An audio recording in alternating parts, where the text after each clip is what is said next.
Welcome to True Echo, where the quietest voices carry the loudest truths. Today's story is not just about saving a life. It's about a 12-year-old girl in hand-me-down sneakers who sat in the wrong seat, and ended up exactly where the world needed her most.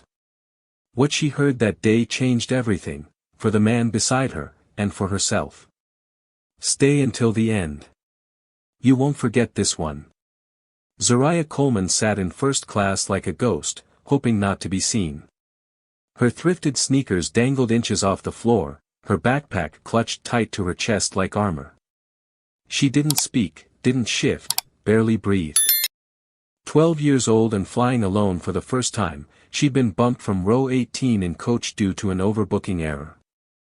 And now here she was, seat 2B, next to a man who looked like his suit cost more than their apartment's monthly rent. Charles Denning didn't speak either. He glanced at Zariah only once before pulling out his tablet and disappearing into some app filled with flashing lines. She kept her head down, eyes fixed on the peeling cover of her paperback. The last thing she wanted was to be noticed and questioned, like always. The flight took off with a rumble, and Zariah's stomach twisted with nerves. But not from fear of flying, it was being here, in this space she wasn't meant to be in. She thought about her mom, Tamika, who'd worked double shifts for months to afford this trip to visit Aunt Diane. Every girl deserves a little freedom, her mother had said with a tired smile. But freedom didn't feel like this. It felt like walking through a room of strangers who knew she didn't belong. 20 minutes passed before she dared unclench her fingers from her book. Charles shifted beside her, rubbing at his temple. When the flight attendant, Sonia, came around with drinks, Zariah asked for apple juice, soft-spoken, like she was apologizing. Charles muttered, "Club soda," without looking up.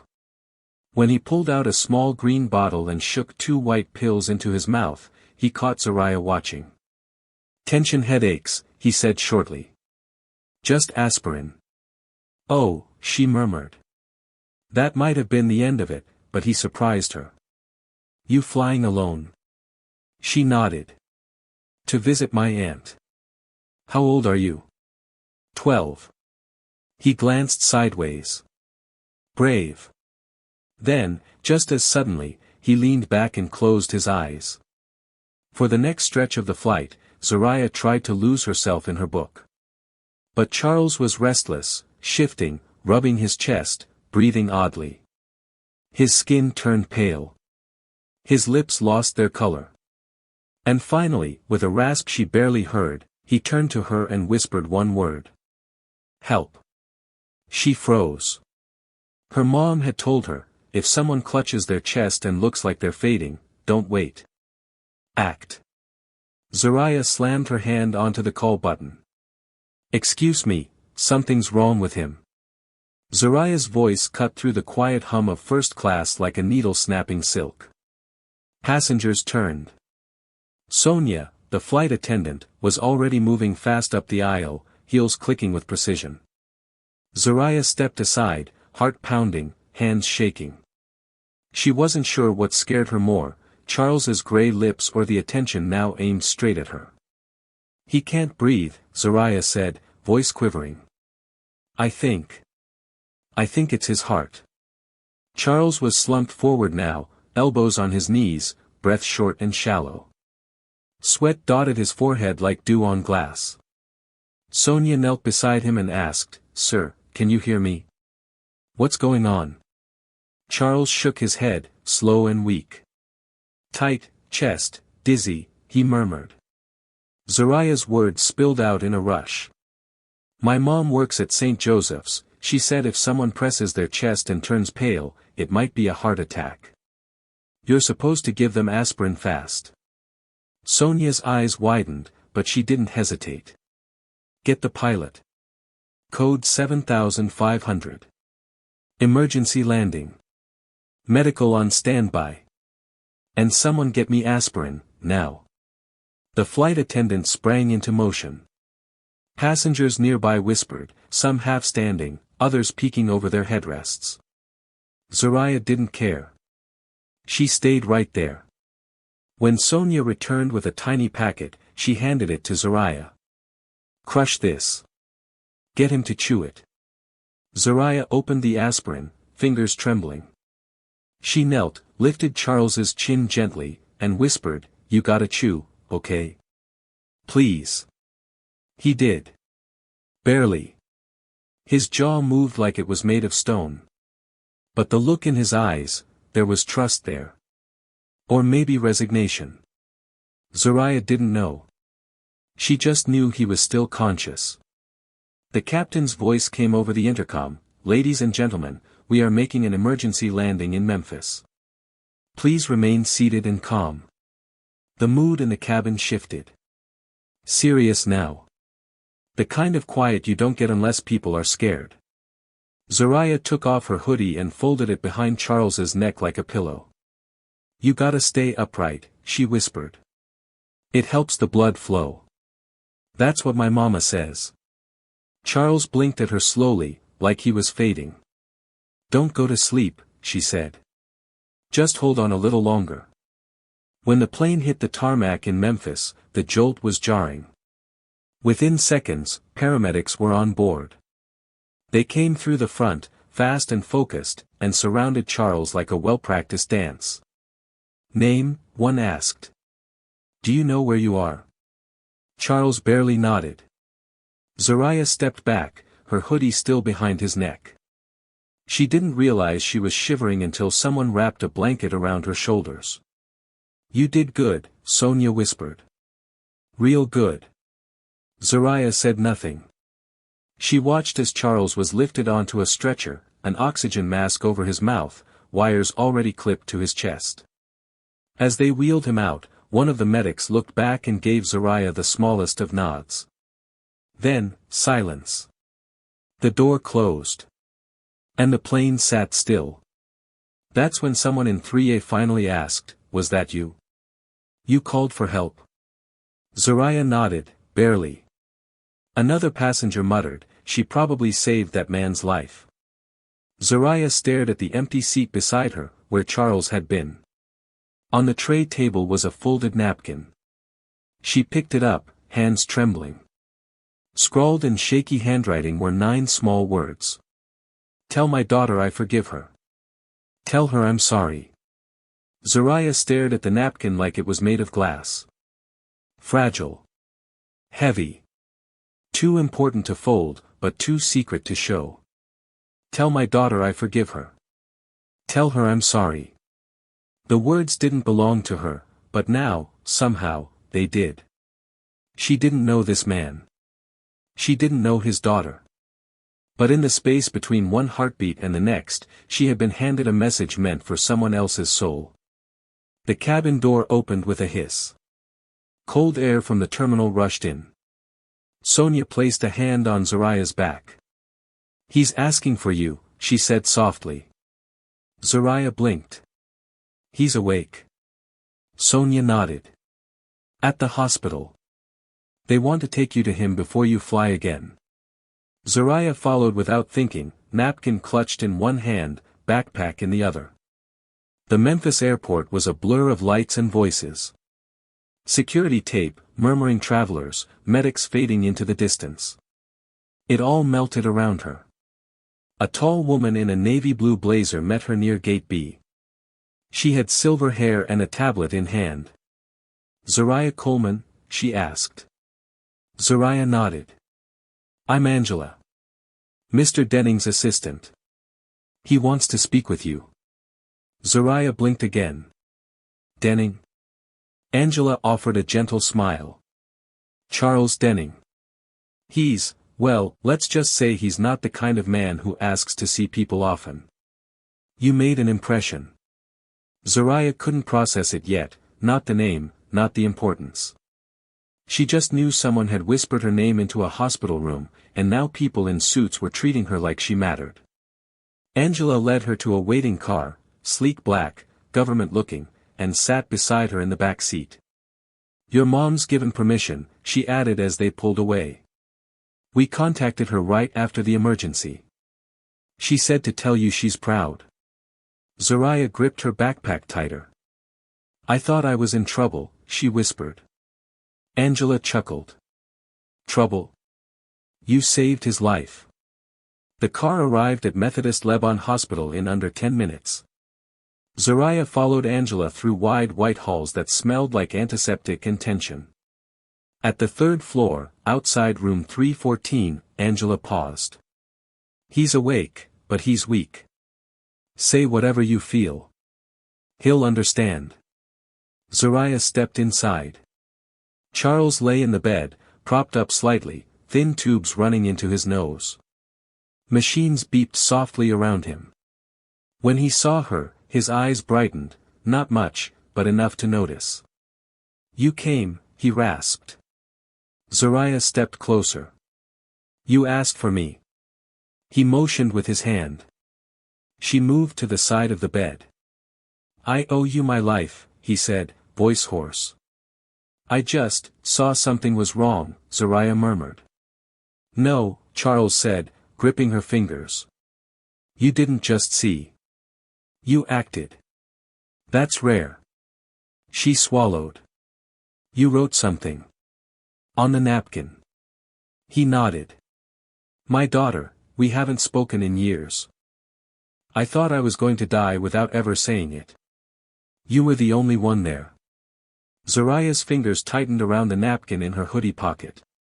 I can tell her, if you want, she said softly. Charles exhaled. That would mean more than you know. A pause. Then he whispered, but that's not all. I need to tell you something else. Just you. He gestured toward Angela, who nodded and stepped out, closing the door. Zariah leaned in. Charles lifted a shaking hand and whispered something in her ear, barely audible, just a breath wrapped in words. When he pulled back, Zariah froze. Her eyes welled instantly. She covered her mouth with both hands. Tears streamed down her cheeks, hot and silent. Whatever he said didn't just surprise her. It broke something open, some truth too heavy for a 12-year-old to carry but too sacred to leave behind. He watched her closely. Why me? She whispered. Charles smiled faintly. Because you listened, when no one else did. Zariah blinked through the blur. But what you said, is it true? Every word. Zariah stepped back, shaken. Her eyes refused to stop crying, though she wasn't sure if it was grief, confusion, or something bigger that made the tears keep falling. Whatever Charles had whispered had changed everything. Not just for him, but for her too. She stood at the window of his hospital room, watching the slow-moving people below like they were part of a different world. Inside, the air buzzed with things unsaid. I didn't know, she said, her voice barely above a breath. People like you had secrets like that. Charles looked down at his hands, then out toward the hallway. Everyone's hiding something, kid. Especially the ones who act like they're not. She turned to face him again. So what now? What do you do with a secret like that? He closed his eyes, then opened them slowly. I fix what I can. And maybe give someone a better shot than I gave my own. The knock at the door was soft, almost hesitant. Angela stepped in. Zariah, your mom's on the phone. Zariah wiped her face with her sleeve and took the phone with shaking hands. Hey, Mama. Tamika's voice was warm and taut at the same time. Baby. Are you okay? Zariah sniffled. Yeah. Yeah, I'm okay. I heard what happened. Airline called. Said you saved a man's life. Then her mother paused. But your voice, baby, what's wrong? Zariah hesitated. He told me something. I don't even know how to explain it. Mama, he has a daughter. They haven't spoken in years. But he said I reminded him of her. Not just in my face, but in spirit. Tamika didn't respond at first. Zariah could hear the worry through the phone, how her mom was holding her breath, trying to be strong. He said, he can't reach her. That she won't answer his calls. But he told me. He told me to carry it. The message. That's a heavy thing, Z. I don't want to let it go, Zariah whispered. Her mom exhaled. Then don't. You're stronger than you know. Angela gently retrieved the phone. Zariah turned back to Charles. Can I write to her? She asked. I'd like that, he said, voice soft. Angela pulled out a small leather notebook from her purse and laid it on the tray beside Zariah. She lives in Cincinnati now. Married. 2 kids. She hasn't spoken to your father in nearly 7 years. Zariah opened the notebook, pen poised, but uncertain. I don't know what to say. Charles gave a faint smile. Start with the truth. She wrote slowly at first. Hi. My name is Zariah. I sat next to your dad on a flight. He told me to tell you. She didn't finish it. Not yet. But the words began to take shape, and that was enough for now. As she handed the half-written letter to Angela, something shifted. The air in the room felt lighter, like a window had been cracked open after a long, stuffy winter. Charles reached for her hand again. One more thing, he said. Zariah leaned in. You want to go to college someday? She blinked. Yeah. I think so. Good, he said. Because from now on, it's paid for. Wherever you want to go. Zariah froze. What? You heard me. You gave me a second chance. I'm giving you one back. Her jaw dropped. But I didn't do it for that. I didn't even know who you were. I know, he replied. That's exactly why you deserve it. What Zariah didn't know, what she couldn't have known, is that this moment would ripple far beyond one life saved. It would echo across places she'd never been and open doors she didn't even know existed. And it all started in seat 2B. They flew her home the next morning, but not like before. No security lines. No gate changes. No long walks to row 18. At exactly 8:15 a.m., a black sedan pulled up in front of Methodist Lebanon Hospital with a driver holding a white card that read simply, Zariah Coleman. Angela hugged her goodbye before helping her into the car. Thank you, she said. You changed more than one life. Zariah didn't know what to say. So she nodded, napkin still tucked inside her backpack like a sealed promise. At the airport, a private jet waited on the tarmac, sleek, silver, quiet. No logos, no crowds. Just polished steps and a flight crew that smiled like she belonged there. She didn't ask questions. She was tired. Not just in her body, but in her soul. Too much had happened in too short a time, and her heart still echoed with Charles's whisper from that hospital bed. They took off quietly. The sky didn't look the same. It was wider somehow. Less like something above her and more like something she was finally stepping into. When the plane landed in Baton Rouge, Tamika was already waiting at the hangar. She didn't walk, she ran. Arms open, eyes wet, voice cracking when she called out, Z. Zariah dropped everything and ran too. They met halfway, Zariah collapsing into her mother's chest. Tamika held her tightly, hand cradling the back of her daughter's head like she was both cradling her and holding her up. No words at first. Just breath. Just safety. They drove home in the same old car, windows down, radio off. Neither spoke until they passed the corner gas station near their block. Mama? Zariah said softly. Yeah, baby. Did you mean it, what you said on the phone? That I'm stronger than I think? Tamika kept her eyes on the road. Every word. Zariah leaned her head against the window. I feel like I've been living someone else's life these last 2 days. Her mother gave a half laugh.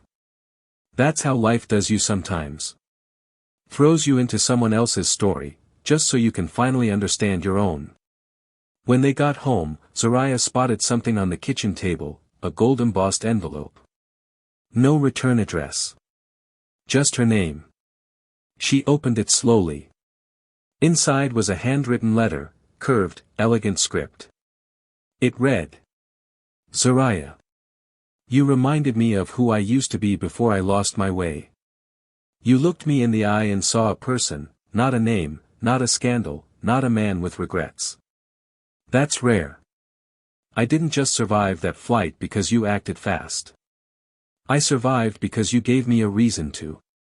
You asked me why I saw my daughter in you. I think it's because I saw a better version of the person I raised. Your education, high school, college, whatever path you choose, is now fully funded. No fine print. No catch. I'm not doing this out of guilt. I'm doing it because you're worth it. Use it to build something that matters. Charles Denning. Beneath the letter was a thick folder filled with logos from universities she had only heard about on TV, Howard, Spelman, Tulane. A trust had been created in her name. Zariah stared for a long time. Tamika placed a gentle hand on her shoulder. What did he say? Zariah didn't look up right away. She read the letter once more, then finally said. He said. I matter. Tamika's eyes shimmered, but she didn't cry. Not this time. She just nodded slowly and whispered, You always have. That night, Zariah opened her notebook again, not to write to Charles, but to his daughter. The notebook page sat empty at first. Zariah chewed her pen cap and stared at it like it might tell her what to write. The house was quiet except for the ticking of the kitchen clock and the soft hum of the refrigerator. Tamika had gone to bed, but not before kissing Zariah's forehead and whispering, Take your time. The words finally came, not in a rush, but like a trickle that grew into something steadier. Hi. My name is Zariah Coleman. I sat next to your dad on a flight. He told me to tell you he forgives you. And that he's sorry. Zariah paused, blinking back tears she didn't even feel coming. Then she kept going. I don't know what happened between you two. But I think he means it. He said I reminded him of you. If that's true, then you must be strong, and smart, and kind. I don't know if you'll read this. I just wanted you to know someone saw the pain in his eyes. And he was thinking of you, right until the end of that flight. I hope you'll give him a chance to say it to you in person one day. If not for him, then for you. She folded the paper neatly, sealed it in an envelope, and wrote the woman's name that Angela had given her, Maya Denning. The next morning, Tamika promised to mail it herself. You wrote from the heart, she said. That's all anyone can ask. Zariah didn't expect a reply. She didn't write it for a reply. She wrote it because the truth deserved to be carried, and sometimes, you carry things for people until they're ready to carry them themselves. At school, things felt different. Not for the others, most kids didn't notice she'd even been gone. A few teachers gave polite smiles, one asked if she was okay, and her guidance counselor pulled her aside. I heard about the emergency landing, the counselor said. You're kind of a hero. Zariah just shrugged. I'm not a hero, she mumbled. I just saw something and spoke up. That's what heroes do. Zariah didn't answer. She just went back to class and took her usual seat in the back row. But at lunch, something shifted. She noticed a girl, quiet, alone, always eating with her back to the wall. Zariah had never spoken to her before. Today, she walked right over and sat down. Hey, she said. The girl looked up, startled. Hi. Wanna trade snacks? A pause. Then, a small smile. Sure. Zariah handed over her peanut butter crackers and got a bag of grapes in return. That was all. No big conversation. No dramatic moment. But it was a start. Sometimes change doesn't come with a headline. Sometimes it's a small shift, a kind word, a seat offered, a voice finally heard. And sometimes, it starts when you choose to sit beside someone no one else notices. Zariah never found out if Maya Denning wrote back. Maybe she did. Maybe she didn't. But that wasn't the point. The words had left her hands. The truth had been passed on. That was enough. Weeks passed, then months. The letter became something folded into Zariah's memory, not gone, just resting, like a bookmark between chapters. Life went on. Her school shoes still pinched her toes. Her mom still came home smelling like antiseptic and coffee. The fridge still hummed. But Zariah was different now. She watched people more closely, the way kids laughed too loudly to hide something, the way teachers didn't notice the quiet ones. She noticed how often people talked without listening. She used to be one of them. Not anymore. Every few weeks, an envelope arrived in the mail. No decoration, no stamps with flags, just her name typed neatly on the front.